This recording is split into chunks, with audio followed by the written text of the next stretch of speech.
ਇਨਸਾਨ ਤੇ ਨਾ ਮਾੜਾ ਵਕਤ ਆ ਜਾਵੇ ਤੇ ਬੜੇ ਬੜੇ ਸਾਥ ਛੱਡ ਜਾਂਦੇ ਨੇ, ਆਪਣੇ ਬੇਗਾਨੇ ਹਰ ਇੱਕ ਬੰਦਾ ਪਿੱਛੇ ਹੋ ਜਾਂਦਾ ਹੈ। ਇਵੇਂ ਨਾ ਤੁਹਾਨੂੰ ਇੱਕ ਗੱਲ ਸੁਣਾਨੀ ਆ। ਦੋ ਭਰਾ ਸੀ, ਸਕੇ ਭਰਾ ਸੀ, ਤੇ ਇੱਕ ਵਾਵਾ ਅਮੀਰ ਸੀ ਤੇ ਇੱਕ ਵਿਚਾਰਾ ਗਰੀਬ ਸੀ। ਜਿੰਨਾ ਹੀ ਉਹ ਅਮੀਰ ਸੀ ਓਨਾ ਹੀ ਉਹ ਗਰੀਬ ਸੀ ਨਾ।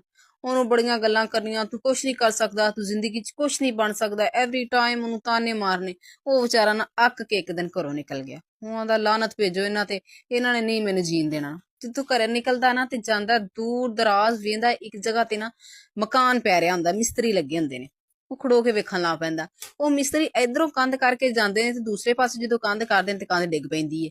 ਜਦੋਂ ਉਧਰਲੀ ਕਰਕੇ ਇੱਧਰ ਆਂਦੇ ਇੱਧਰਲੀ ਡਿੱਗ ਪੈਂਦੀ। ਉਹਨੂੰ ਖੜਾ ਵੇਖ ਰਿਹਾ ਨਾ, ਉਧਰੋਂ ਨਾ ਆ ਜਾਂਦਾ ਮਾਲਕ। ਮਾਲਕ ਕਹਿੰਦਾ ਹਾਂ ਵੀ ਤੂੰ ਕੌਣ ਹੈ ਤੇ ਇੱਥੇ ਕਿਉਂ ਖੜਾ ਹੈ? ਉਹ ਆਂਦਾ ਜੀ ਮੈਂ ਤਾਂ ਜੋ ਵੀ ਆ, ਤੇ ਪਰ ਮੈਂ ਵੇਖ ਹੀ ਰਿਹਾ ਕਿ ਹੋ ਕੀ ਰਿਹਾ।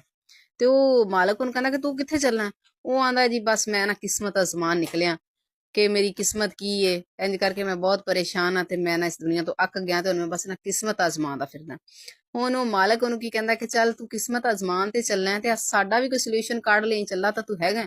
ਜੇ ਕੋਈ ਗੱਲ ਤੈਨੂੰ ਲੱਭੇ ਤੇ ਸਾਨੂੰ ਵੀ ਦੱਸੀ ਕਿ ਸਾਡੀ ਕੰਧ ਕਿਉਂ ਨਹੀਂ ਖਲੋਂਦੀ ਪਈ। ਉਹ ਆਂਦਾ ਜੀ ਠੀਕ ਹੋ ਗਿਆ।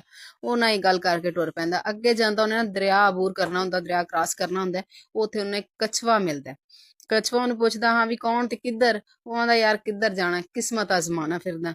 ਉਹ ਆਂਦਾ ਅੱਛਾ ਆ ਮੇਰਾ ਵੀ ਇੱਕ ਹੱਲ ਕੱਢ। ਕਹਿੰਦਾ ਕੀ? ਕਹਿੰਦਾ ਮੈਂ ਰਹਿਣਾ ਤਾਂ ਪਾਣੀ 'ਚ ਪਰ ਦਿਲ ਤੇ ਨਾ ਹਰ ਵਕਤ ਅੱਗ ਲੱਗੀ ਰਹਿੰਦੀ, ਮਤਲਬ ਅੰਦਰੋਂ ਦਿਲ ਸੜਦਾ, ਸਮਝ ਨਹੀਂ ਆਉਂਦੀ। ਉਹ ਆਂਦਾ ਠੀਕ ਹੈ ਯਾਰ, ਜੇ ਮੈਨੂੰ ਕੋਈ ਸੋਲੂਸ਼ਨ ਲੱਭਿਆ ਮੈਂ ਤੈਨੂੰ ਵੀ ਦੱਸ ਦਿਆਂਗਾ। ਅੱਗੇ ਜਾਂਦਾ ਜਦੋਂ ਦਰਿਆ ਕ੍ਰਾਸ ਕਰ ਲੈਂਦਾ, ਪਰਲੇ ਪਾਸੇ ਲੱਗੇ ਹੁੰਦੇ ਆ ਆਲੂ ਬੁਖਾਰੇ। ਇੱਕ ਆਲੂ ਬੁਖਾਰਾ ਤੋੜਦਾ, ਭੁੱਖ ਲੱਗੀ ਹੁੰਦੀ ਹੈ। ਜਦੋਂ ਉਹਨੂੰ ਖਾਂਦਾ ਹੈ ਨਾ ਤੇ ਉਹ ਕੜਵਾ ਹੁੰਦਾ, ਜਦਕਿ ਆਲੂ ਬੁਖਾਰਾ ਮਿੱਠਾ ਹੋਣਾ ਚਾਹੀਦਾ। ਉਹਨੂੰ ਬੜੀ ਕਾਵੜ ਚੜਦੀ ਉਸ ਬੂਟੇ ਤੇ ਕਿ ਹੈ ਆਲੂ ਬੁਖਾਰਾ ਲੇਕਿਨ ਇਹ ਇੰਨਾ ਕੜਵਾ। ਉਹ ਨਾ ਉਹਦੇ ਅੱਜ ਕੋਈ ਚੀਜ਼ ਹੁੰਦੀ, ਉਹ ਕਹਿੰਦਾ ਮੈਨੂੰ ਅੱਜ ਵੱਢਾਂਗਾ ਬੂਟੇ ਨੂੰ।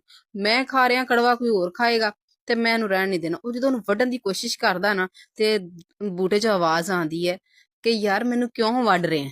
ਤੂੰ ਮੈਨੂੰ ਇਹ ਦੱਸ, ਮੈਂ ਵੀ ਇਹ ਸੋਚਦਾ ਰਹਿਣਾ ਕਿ ਮੈਨੂੰ ਮਿੱਠਾ ਹੋਣਾ ਚਾਹੀਦਾ, ਮੈਂ ਕਿਉਂ ਕੜਵਾ? ਤੇ ਤੂੰ ਮੈਨੂੰ ਵੱਢ ਨਾ, ਮੇਰਾ ਕੋਈ ਹੱਲ ਕੱਢ। ਉਹ ਆਂਦਾ ਚਲੋ ਤੇਰਾ ਵੀ ਕੋਈ ਹੱਲ ਕੱਢ ਦੇ। ਤੁਰ ਪੈਂਦਾ। ਆਗਾ ਨਾ ਦੂਰ ਉਹਨੂੰ ਇੱਕ ਝੌਂਪੜੀ ਨਜ਼ਰ ਆਉਂਦੀ ਹੈ। ਉਸ ਝੌਂਪੜੀ ਦੇ ਵਿੱਚ ਇੱਕ ਬੰਦਾ ਰਹਿੰਦਾ ਜਿਹੜਾ ਸਾਲ 'ਚ 6 ਮਹੀਨੇ ਸੌਂਦਾ ਹੈ ਤੇ 6 ਮਹੀਨੇ ਜਾਗਦਾ ਹੈ। ਹੁਣ ਉਹਦਾ ਉਹ ਦਿਨ ਚੱਲਦੇ ਪਏ ਸੀ ਜਦੋਂ ਸੁੱਤਾ ਹੁੰਦਾ ਹੈ। ਹੁਣ ਇਹ ਝੌਂਪੜੀ 'ਚ ਜਾਂਦਾ, ਜਦੋਂ ਜਾਂਦਾ ਤਾਂ ਉਹਦੀ ਅੱਖ ਖੁੱਲ ਜਾਂਦੀ। ਜ਼ਾਹਰੀ ਗੱਲ ਇਹਦੇ ਪੈਰਾਂ ਦੀ ਆਹਟ ਜਾਂ ਇੱਕ ਇਨਸਾਨ ਕੋਲ ਜਾ ਕੇ ਬਹਿੰਦਾ ਤੇ ਪਤਾ ਲੱਗ ਜਾਂਦਾ। ਉਹ ਉੱਠ ਪੈਂਦਾ, ਉਹਨੂੰ ਪੁੱਛਦਾ ਹਾਂ ਬਈ ਤੂੰ ਕੌਣ ਹੈ?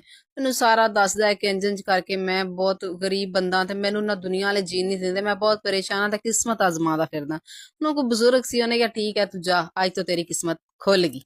ਉਹ ਆਂਦਾ ਠੀਕ ਹੋ ਗਿਆ। ਉਹ ਆਂਦਾ ਯਾਰ ਇੱਕ ਹੋਰ ਮਸਲਾ ਹੈ ਕਿ ਮੈਨੂੰ ਨਾ ਐਵੇਂ ਕਰਕੇ ਇੱਕ ਬੂਟਾ ਜਿਹੜਾ ਹੈਗਾ ਉਹ ਉਹਦੇ ਤੇ ਕੜਵਾ ਫਲ ਲੱਗਦਾ ਹੈ। ਇੱਕ ਬੰਦਾ ਹੈ ਉਹ ਦੀਵਾਰ ਮਤਲਬ ਕਰਦਾ ਤੇ ਗਿਰ ਜਾਂਦੀ ਹੈ, ਤੇ ਇੱਕ ਕਛੂਆ ਹੈ ਉਹ ਕਹਿੰਦਾ ਕਿ ਮੈਂ ਪਾਣੀ 'ਚ ਰਹਿ ਕੇ ਵੀ ਮਤਲਬ ਅੰਦਰੋਂ ਸੜਦਾ। ਉਹ ਆਂਦਾ ਜਿਹੜਾ ਬੂਟਾ ਹੈ ਨਾ ਉਹਦੇ ਥੱਲੇ ਨਾ ਕੋਈ ਖਜ਼ਾਨਾ ਹੈ, ਤੇ ਉਸ ਬੂਟੇ ਨੂੰ ਜਾ ਕੇ ਕਹਿ ਕੇ ਉਹ ਖਜ਼ਾਨਾ ਕੱਢ ਦੇਵੇ ਆਪਦੇ ਥੱਲੋਂ ਤੇ ਉਹਦਾ ਫਲ ਮਿੱਠਾ ਹੋ ਜਾਏਗਾ। ਤੇ ਜਿਹੜਾ ਕਛੂਆ ਹੈ